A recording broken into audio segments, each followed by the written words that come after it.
Cinéwood, votre magazine des actualités du cinéma d'ici et d'ailleurs sur ITV. Bienvenue.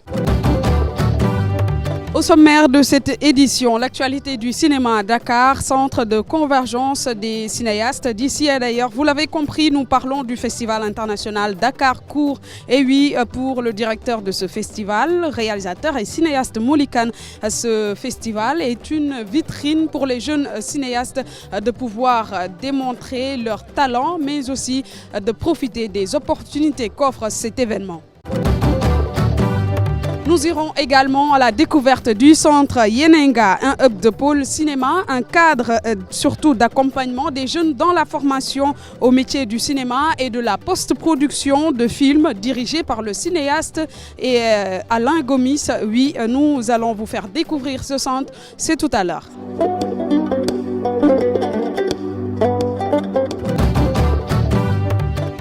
L'actualité du cinéma, je vous le disais tout à l'heure, c'est le festival international de court-métrage Dakar Court, la capitale sénégalaise, qui reçoit ainsi les cinéastes sénégalais, africains de la diaspora, les cinéastes du monde entier. Et selon le directeur de ce festival, réalisateur et cinéaste Moulikane, on ne vous le présente plus, ce festival est donc une sorte de vitrine pour les jeunes talents, pour donc prouver, démontrer le génie qui dort en eux, dans le cadre de la réalisation, dans le cadre de l'écriture de courts-métrages. Un festival donc organisé en pleine pandémie de Covid-19, mais qui a tout de même suscité l'engouement. Que lui vaut ce succès? Le directeur de ce festival a répondu à quelques-unes de nos questions. On regarde. Nous avons, dès le mois de mars, réfléchi comment organiser notre 3e édition.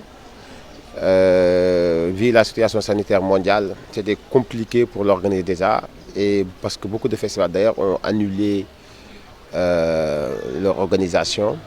Nous avons décidé de l'organiser, mais en limité, présentiel limité, en mettant en place une plateforme pour permettre aux professionnels du cinéma de se connecter sur cette plateforme-là, de visionner en direct tous les tables rondes et les rencontres professionnelles. Notamment les films aussi en compétition. Nous sommes à notre dernière soirée de films en compétition. C'était un travail de groupe et ça a permis de sortir des belles idées et on a pu organiser le festival sans difficulté. Pour faire en cas du cinéma, il faut faire des films et quand on fait des films, il faut les montrer. Et le festival Dakar Court, ça peut être l'un des vitrines pour pouvoir montrer encore les films sénégalais, valoriser aussi les films africains.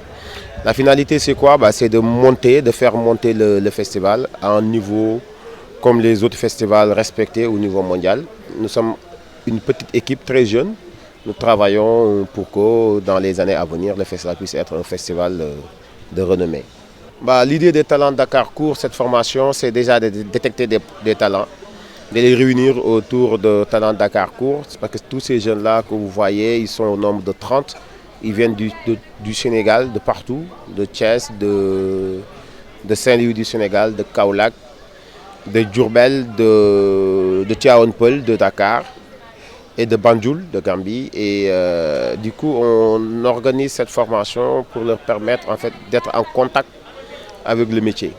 Premièrement, il y a Moussa Sen Absa qui nous a fait l'honneur cette année, qui est un grand cinéaste sénégalais, d'encadrer ces jeunes. Et durant 2 semaines, il a été avec les jeunes pour leur parler que c'est quoi le cinéma, montrer des films, les accompagner à l'écriture d'un scénario. C'est pour réveiller encore une fois les talents et leur dire que voilà, c'est possible d'évoluer dans ce milieu.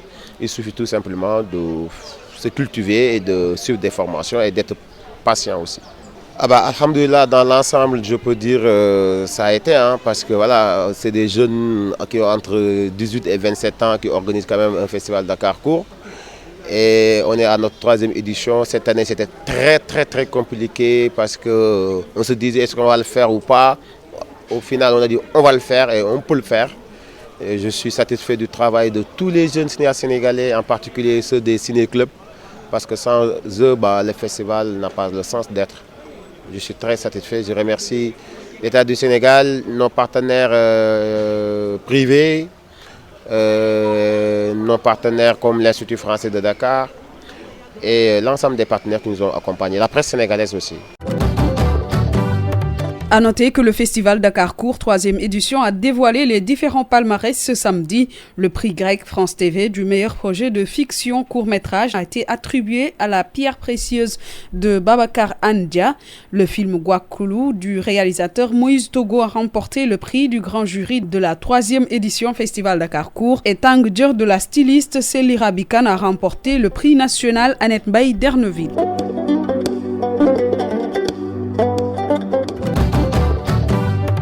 Et nous restons toujours sur ce festival, le court-métrage Dakar Court. Comme vous le savez, 12 films ont été choisis sur 213, un choix qui s'explique par donc le fait que l'accent ait été mis sur la diversité, mais aussi bien sûr sur la qualité.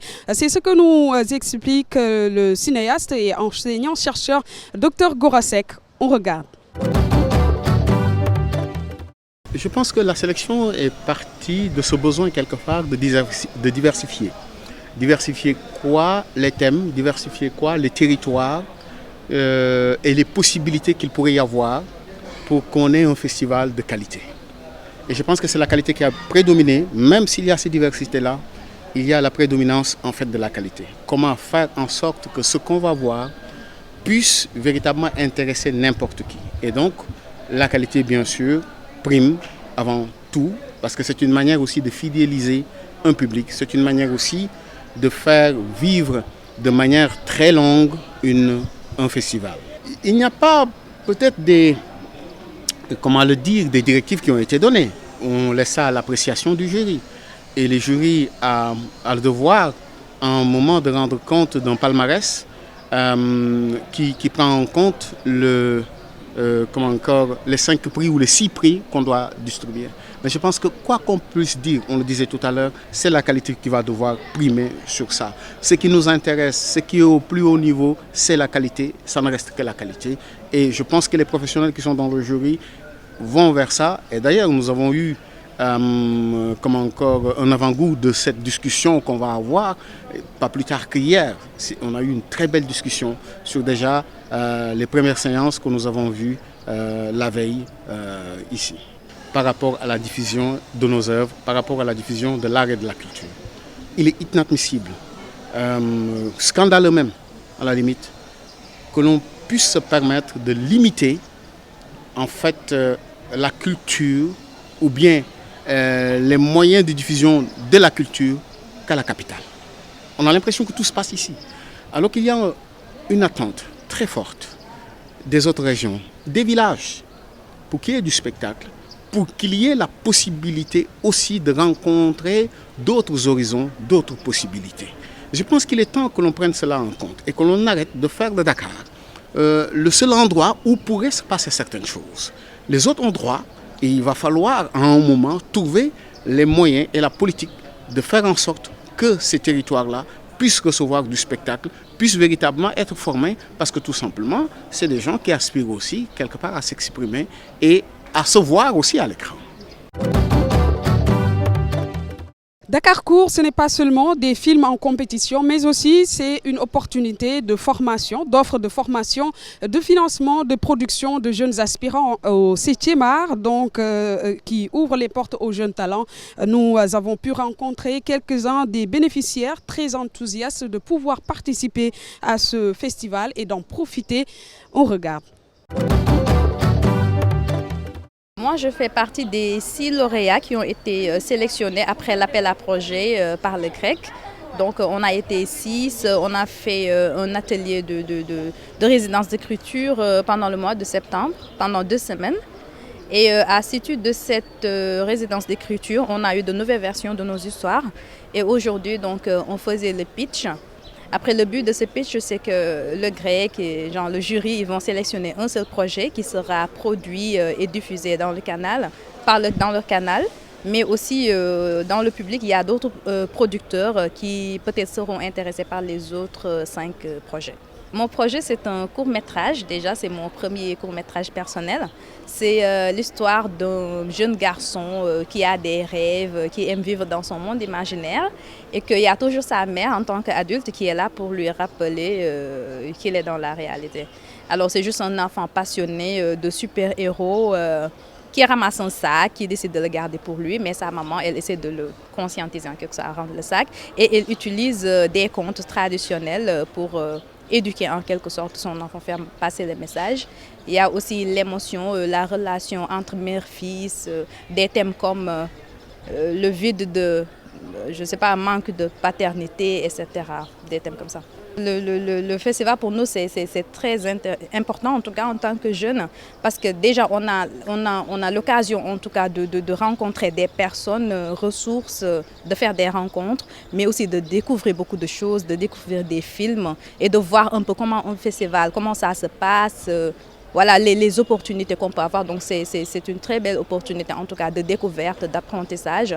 En plus parallèlement il y a des ateliers de formation, surtout pour les jeunes qui n'ont pas l'occasion d'avoir des cours en cinéma. Donc c'est quelque chose de très important, de très intéressant aussi. Formation bi def na si ñun lu bari parce que jàngal nañ loo xamante ne ñun xamuñu ko woon pour dire vrai comme du genre man wàllum écriture et tout.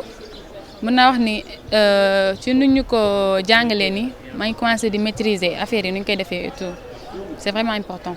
day représenter ci man lu bëri parce que porte boo xamante ne képp koo xamante ni yaa ngi ci wàllum cinéma ñaan nga yàlla mu ubbeeku sa kanam parce que avantage la en plus da lay jàngal lu bëri ci wàllum cinématographique ci lépp.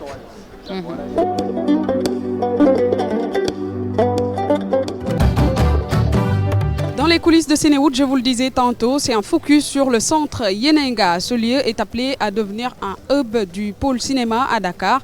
Donc le réalisateur et cinéaste Alain Gomis, directeur de ce centre, s'est donné comme mission donc de relever le défi concernant à fabriquer un film du début à la fin ici même au Sénégal. Et pour parler de ce centre, nous sommes aujourd'hui avec la coordinatrice des projets dans ce centre Yenenga, Fama Ndiaye. Fama, merci d'avoir accepté notre invitation. Merci de me recevoir, Awa. Alors voilà, le centre Yenenga qui s'est positionné dans le milieu cinématographique très récemment. Pouvez-vous nous dire brièvement quelle est la mission de ce centre dans le milieu cinématographique? Alors, le centre Yenenga, qui est bien sûr une initiative du réalisateur Alain Gomis, est un centre dédié au cinéma. Oui. On est à Grand Dakar, on est au centre socioculturel de Grand Dakar. Et les missions du centre Yenenga sont autour de la formation au métier de post-production. Donc la post-production qui est bien sûr tous les mécanismes qu'on met en place une fois qu'on a un film tourné, qu'on a nos images, nos sons et nos effets spéciaux, pour en faire un film qui exprime l'intention de l'auteur. Donc nos missions aussi sont autour de la diffusion, de rendre les films accessibles, disponibles et à la population locale, et aussi autour de la création.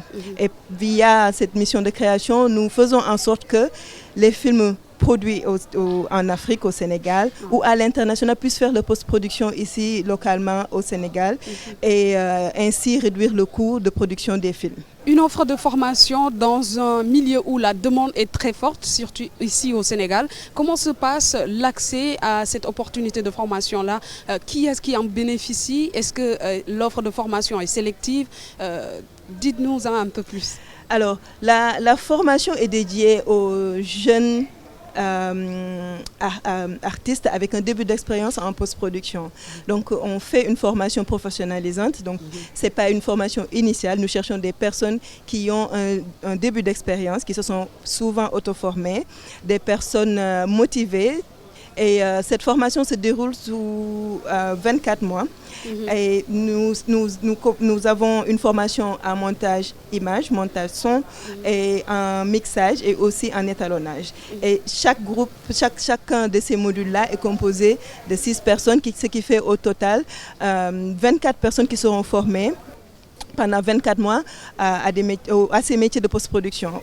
Après ces 24 mois, on pourra avoir une certaine base en fait, de techniciens formés qui pourront être chefs opérateurs sur certains postes et ainsi on pourra produire des longs métrages, des courts métrages, aussi produire des films documentaires avec une qualité internationale. On le sait tous, cela ne demande pas seulement du talent, cela demande aussi de l'argent, du financement, je veux dire. Comment est-ce que le centre arrive à financer ces formations, à financer ces productions-là? Alors, l'offre de formation est une offre gratuite. Mais aujourd'hui, le centre existe grâce à des partenaires.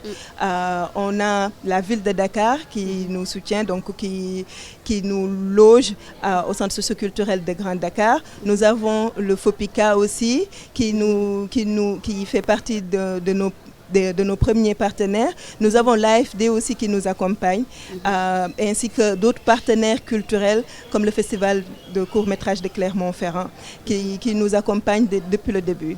Donc, financer un projet de cette envergure n'est pas simple. Vous savez que la post-production demande des investissements assez importants. Les studios de montage et les studios d'étalonnage demandent un investissement très important. Donc, grâce à nos partenaires, nous avons financé une bonne partie de la formation et aussi une bonne partie des installations dont on a besoin pour assurer ces formations, mais aussi pour offrir des services de post-production ici localement aux différentes productions africaines, mais aussi à l'international. Donc, comment on a fait? C'est avec nos partenaires, avec l'aide de nos partenaires locaux ici au Sénégal et aussi à l'international, nous pouvons offrir aujourd'hui cette offre de formation. Mais au-delà de la formation, le Centre Yenenga aussi propose, rend les films plus accessibles. Donc on a cette mission de rendre les films plus accessibles et aussi d'accompagner les jeunes réalisateurs dans le processus de création, de les connecter avec, grâce à un système de mentorat avec des professionnels pour les accompagner dans tout le processus de création de films. Voilà, juste avant de terminer, nous avons appris récemment que le centre vient de lancer une offre de formation en post-production pour l'année 2021. Pour quelle est la finalité de cette offre de formation-là? Alors, la finalité, c'est de pouvoir avoir une industrie qui propose des post-productions qui puissent nous permettre de réaliser des films de qualité internationale, des films qui pourront compétir dans des festivals internationaux, mais aussi des films qui pourront être consommés, qui pourront être regardés localement, des films qui racontent notre propre histoire, des films qui pourront être regardés ici localement au Sénégal, mais aussi dans la sous-région. Et aussi, l'objectif de la formation, c'est de pouvoir faire les post-productions localement ici au Sénégal, d'avoir des techniciens qui puissent travailler sur de longs métrages. Un long métrage demande pas seulement de la technicité, mais beaucoup de travail autour de la narration. Et aujourd'hui, il y a très peu de personnes qui savent faire ça, savoir travailler sur des longs métrages de qualité, de 90 minutes. Il y a très peu de personnes qui savent le faire. Et il est important de pouvoir offrir ce service-là et de pouvoir le faire localement et de ne pas le faire à l'international. Il y a ce chiffre qui est souvent utilisé qui dit que dans le financement d'un film, 70% est utilisé dans la post-production parce que la post-production est faite à l'étranger. Voilà, nous étions donc avec Fama Ndiaye, coordonnatrice des projets au centre Yenenga, ce centre qui donne une opportunité aux jeunes talents, aux jeunes aspirants au métier du 7e art à pouvoir donc écrire même des films du début à la fin ici même au Sénégal. Fama, merci de nous avoir donc fait découvrir ce centre très important pour les jeunes. Merci de m'avoir reçu, Awa. Et donc voilà, juste pour conclure, notre formation débute en avril 2021. Donc vers le mois de février, nous allons publier sur nos différents réseaux de communication les conditions et aussi le processus de sélection. Donc voilà.